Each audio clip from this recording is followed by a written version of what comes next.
Market প্লেসে একজন freelancer আসলে কি করে কন্ট্রাক্ট করতে পারে বা ইন্টারভিউর সেই প্রসেসটা কি? আমরা দুই ধরনের মার্কেট প্লেস দেখতে পাই। একটা হচ্ছে ফাইবার বা পিপল পার আওয়ার টাইপ। এখানে আসলে একটা স্টুডেন্ট সে যা কাজ পারে, লাইক সে একটা ওয়েবসাইট ডিজাইন করতে পারে, সে গ্রাফিক ডিজাইনের কাজ করতে পারে, সে ভিডিও এডিটিং করতে পারে, সে তার পোর্টফোলিওগুলো নিয়ে একটা গিগ বা সার্ভিস তৈরি করে।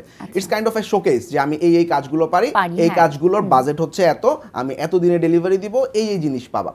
তো বিভিন্ন কাস্টমার বা ক্লায়েন্টরা কি করে সার্চ করে যে ওয়ার্ডপ্রেস ওয়েবসাইট ডিজাইন বা ওয়েবসাইট ডিজাইন লিখে সার্চ করার পর তাদের ফ্রিল্যান্সারদের কাজগুলো দেখতে পাচ্ছে এবং তার সাথে ডিরেক্টলি ইনবক্সে কথা বলতেছে। তো এখানে দুটো ফ্যাক্টর, আমাদের এখানে ইংলিশ কমিউনিকেশনের একটা ব্যাপার আছে। আমরা অনেক স্টুডেন্ট মনে করে যে অনেক ভালো ইংলিশ কমিউনিকেশন লাগবে যেহেতু বাইরের ক্লায়েন্টের সাথে হ্যান্ডেল করতে হচ্ছে। তো এখানে আসলে এরকম না, আমাদের 80% ক্লায়েন্টই আসলে রাইটিং এক্সপিরিয়েন্স যদি কারো থাকে, অর্থাৎ চ্যাটিংয়ে আমি ইংলিশে একটা ক্লায়েন্ট একটা জিনিস বললো, আমি বুঝতে পারলাম এবং সেটা যদি বুঝিয়ে বলতে পারি। এক্স্যাক্ট। এছাড়াও এখন অনলাইনে অনেক টুল আছে যেগুলো দিয়ে আসলে আমরা একদমই যদি ইংলিশ নলেজ না থাকে বাংলা থেকে ইংলিশে কনভার্সন করতে পারি, যদিও কিছু ল্যাকিংস আছে সফটওয়্যারগুলোতে, বাট তারপরও এটা দিয়ে আসলে কাজ চালানো যায়। আর 20% ক্লায়েন্ট আসলে ভিডিও কমিউনিকেশনে আসে।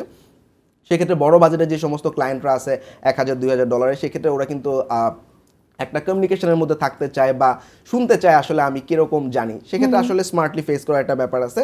তো যাই হোক, তো এই ইংলিশের ব্যাপারটা আসলে যদি ওভারকাম করা যায় তাহলে আসলে খুব অল্প সময়ে মানে ফাইবার বা পিপল পার আওয়ার এই মার্কেট প্লেসগুলোতে কাজ পাওয়া যায়। এবং এখানে কিন্তু আমার কোনো কাজে অ্যাপ্লাই করার দরকার হচ্ছে না, অর্থাৎ আমি শোকেস করে রাখছি আমার সার্ভিসগুলোকে, আমার ক্লায়েন্ট আমাকে নক করতেছে।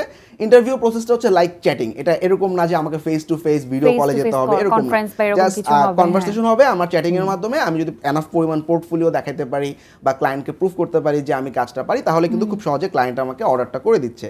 সো অর্ডারটা একটা নির্দিষ্ট সময় থাকে, এই সময়টার মধ্যে আমাকে কাজটা কমপ্লিট করে ডেলিভারি করতে হয়। ইন দ্যাট কেস কোনো প্রবলেম হলে ক্লায়েন্টের সাথে কমিউনিকেশন তো আসেই। তো ডেলিভারি করার পর ক্লায়েন্ট যখন অর্ডারটা অ্যাকসেপ্ট করে নেয় তখন কিন্তু আমার ডলারটা জমা হয়ে যাচ্ছে।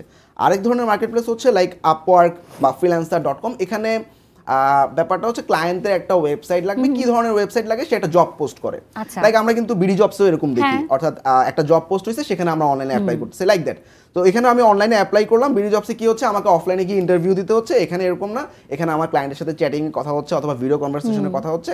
এরপর ক্লায়েন্ট যদি আমাকে পছন্দ করে I am getting hired, and যখন আমি অফারটা অ্যাকসেপ্ট করতেছি তখন কাজটা শুরু হয়ে যাচ্ছে। কাজটা আমি ডেলিভারি করার পর আমার ডলারটা অ্যাকাউন্টে যোগ হয়ে যাচ্ছে, সেটা আমি পেনিয়ারে ট্রান্সফার করে নিয়ে আমাদের বাংলাদেশি যে কোনো ব্যাংকের মাধ্যমে ডলারটাকে আমি বাংলা টাকা উইথড্র করে নিতে পারছি। সবকিছু একটা সিস্টেমেটিক ওয়েতে স্টেপ বাই স্টেপ হচ্ছে।